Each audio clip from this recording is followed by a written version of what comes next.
Now, please, let me advise you. As a young man, as a young woman, grow large in your spirit. Grow very large. Give yourself to fasting. Give yourself to prayer now. Spiritual attacks. First of all, understand that it is allowed. There are several engagements you might find yourself in, and you have feedback from there. It doesn't mean you are not strong. It just means that we wrestle. We wrestle. Once upon a time, I went to preach. We started from Enugu. It was an Eastern regional apostolic invasion. We started from Enugu. It was powerful.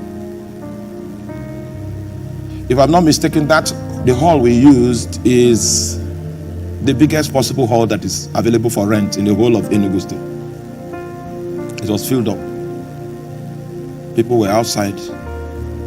My former colleagues in the office that were trying to, when they came to the venue and they saw the crowd, they didn't have the confidence to make it. I said, come inside. I'm inside.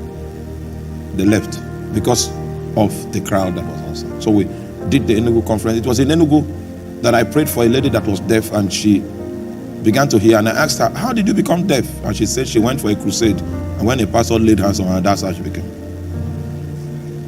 May the Lord help us in Jesus' name. Yes, that was the story of how she became deaf. We finished from Enugu, we went to Oka.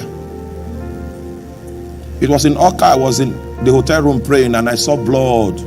I don't know with what eyes, whether it was in this body or not, but I saw blood running on the walls of the hotel that they put me.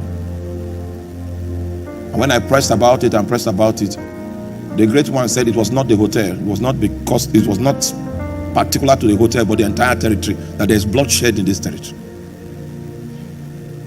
Gave some instructions as to what we need to do. It was a mighty meeting. In Enugu, cripples walked. In Oka, cripples walked. We moved from Oka to Owerri. It was in Owerri. After the first night, it was very tight. Second night, I went and prayed. Then it was the third night. When we came to the field, so I know some of you were watching, it rained throughout. I couldn't preach. It was when I went back that there was a spiritual fight. The principality came to my room. I defeated it, but it touched me here.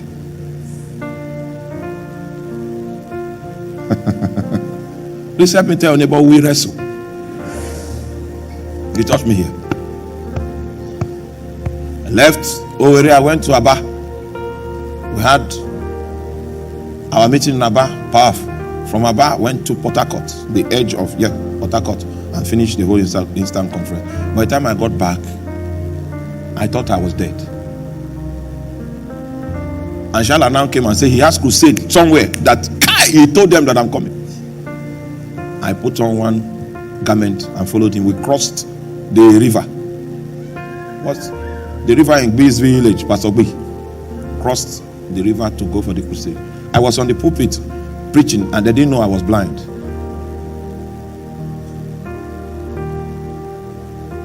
I almost fell, but they didn't know. At least the thing didn't stop me from talking. For like 20 minutes, I couldn't see. I was still talking, preaching. It was a powerful night that night. I crawled to my bed, and I was sure that I would not wake up the next day. And I told Jesus, is this how my exit from this world will look like? And in the dream, the Lord now came to me and said, don't worry about yourself, just follow me. Came back, went to the hospital. When they tested me, I was so sick, according to the test. The principality touched me. And so that's the blow. I was advised to rest. I rested. There were treatment, all of that, and I got back to my feet and told Satan, you would have taken me. It was in your interest for you to take me, because you too, you won't rest again. Now, please, let me advise you. As a young man, as a young woman, grow large in your spirit. Grow very large. Give yourself to fasting. Give yourself to prayer now.